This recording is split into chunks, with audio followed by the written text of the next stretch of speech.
আসসালামু আলাইকুম ওয়া রাহমাতুল্লাহ। বান্দার উপরে আল্লাহর হক কি?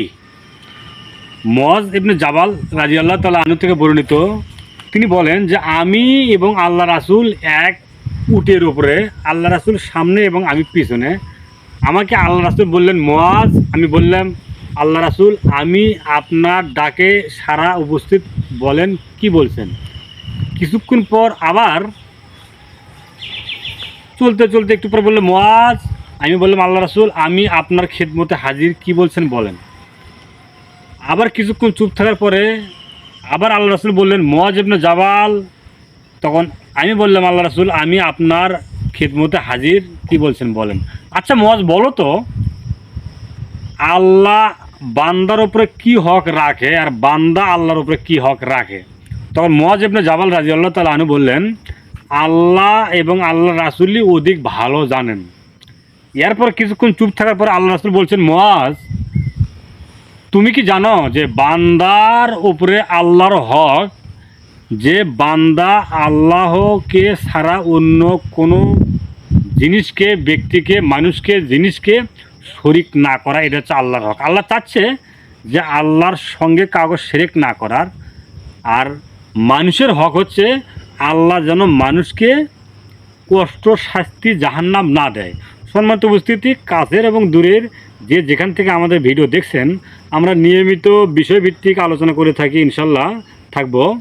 এবং আপনারা ফেসবুক, ইউটিউবের মাধ্যমে যারা দেখে থাকেন, আমার প্রশ্ন হচ্ছে যে মুআয রাদিয়াল্লাহু তাআলা আনহু আল্লাহ রাসূলের পিছনে এক খণ্ড একটা কাঠের উপর বসা, এত কাছাকাছি, এরপরও আল্লাহ রাসূল এক কথা তিনবার বললেন, মুআয, আল্লাহ রাসূল, আমি আপনার খেদমতে উপস্থিত, আমি হাজির। অথচ আল্লাহ রাসূলের গায়ের সঙ্গে গা লেগে আছে একই উটের ভেতর। আমি আপনি বলতে চাচ্ছিলাম যে আল্লাহ আমাকে আপনাকে সৃষ্টি করছেন শুধুমাত্র, কেবলমাত্র, একমাত্র তার ইবাদত বন্দেগী করার জন্য, তার আদেশ মেনে নেওয়ার জন্য, নিষেধগুলো বর্জন করার জন্য। তাহলে যদি আমি আপনি আল্লাহকে প্রকৃতভাবে মানি, তাহলে আল্লাহ আমাকে আপনাকে শাস্তি দিবেন না, কষ্ট দিবেন না, জাহান্নামে দিবেন না। আর আল্লাহ আমার আপনার এই ইবাদতের কারণে তিনি আমাকে আপনাকে জান্নাতে দিবেন। যদি আমি আপনি আল্লাহকে বাদ দিয়ে অন্য কাউকে মানি, শিরক করি, তাহলে আল্লাহ আমাকে আপনাকে শাস্তি দেবেন। আমি আপনাকে বলতে চাচ্ছিলাম, একটা কথা আল্লাহ রাসূল বললেন মুআয ইবনে জাবালকে, কিন্তু তিনবার রেডি করলেন, মুআয, জি আল্লাহ রাসূল আমি উপস্থিত, মুআয, জি আল্লাহ রাসূল আমি উপস্থিত, মুআয, জি আল্লাহ রাসূল আমি উপস্থিত। তিনবার বলার পরে এই কথা বলার কারণ হচ্ছে এই, আমাকে আপনাকে সৃষ্টি করছেন আল্লাহ, তার জান্নাত রেডি করে রাখছেন, আমাকে আপনাকে দেবেন। তার ইবাদত করলে, ইবাদত করে তাকে না রাজি খুশি করলে। আর যদি আমি আপনি তার ইবাদত না করি, হেলায় খেলায় দিন কাটাই, গান বাজনা, বাদ্যযন্ত্রে, হারাম অশ্লীল অন্যায় কাজে লিপ্ত থাকি, তাহলে আমাকে আপনাকে আল্লাহ জান্নাতে দিবেন না, জাহান্নামে দিবেন।